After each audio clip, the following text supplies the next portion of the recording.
چلنا ہمارا کتنا ہے، ورزش کتنا ہے، سیڈنٹری لائف سٹائل سے ہم کیسے بچتے ہیں.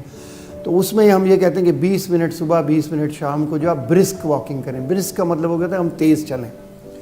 اب آرام سے باتیں کرتے ہوئے چلے جائیں گے دوستوں کے ساتھ تو اس کا اتنا فائدہ نہیں ہوگا جتنا 20 منٹ آپ باقاعدگی سے ٹائم نکال کر کے. اب اکثر خواتین اور مرد اور حضرات مجھے کہتے ہیں کہ ہم سارا دن تو کام کرتے ہیں. آپ جو کام کرتے ہیں وہ اپنے کام کے لیے کرتے ہیں، مجھے آپ کو چلانا ہے اپنی جان کے لیے. تو اگر آپ اپنی جان کے لیے اگر الگ سے اس کے لیے ٹائم نکالیں گے تو وہ زیادہ فائدہ مند ہوگا. ہمارے پاس ٹائم نہیں. اگلا سوال یہ آتا ہے ٹائم جو ہے وہ میں آپ کو بتا دیتا ہوں.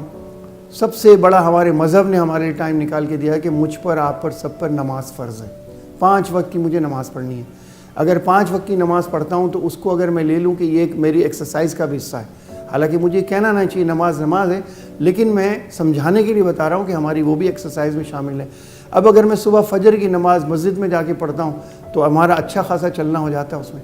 پھر میں یہ کہتا ہوں کہ بھئی آپ یہ کہتے ہیں کہ بعد میں ہمیں وقت نہیں ملتا. میں یہ کہتا ہوں کہ مسجد میں، ہر مسجد میں ایک صحن ہوتا ہے. آپ اس صحن میں ہاتھ میں تسبیح لے لیں، 15-20 منٹ جو ہے نا اللہ کی تسبیحات کرتا رہیں، ذکر اذکار کرتے رہیں.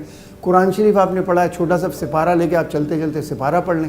وہ آپ کی جو واک ہوگی تو آپ کی اشراق تک ہو جائے گی. اشراق 35 سے 40 منٹ میں اشراق ہو جاتی ہے. تو میرا ماننا یہ ہے کہ اگر میں نے اشراق پڑھ لی تو میں نے فجر کی نماز بھی پڑھ لی، میں نے اشراق بھی پڑھ لی، میری واکنگ بھی ہو گئی، میرا چلنا بھی ہو گیا. اور اشراق کی نماز جس نے پڑھ لی تو شریعت یہ کہتی ہے، حدیث یہ کہتی ہے کہ آپ نے ایک مقبول عمرے کا ثواب حاصل کر لیا. تو اس سے اچھی بڑی بات کیا ہوگی کہ میں آپ کو پارک میں دوڑاؤں؟ کیوں نہ مسجد میں آپ چلیں، کیوں نہ اللہ کا ذکر کر کے چلیں.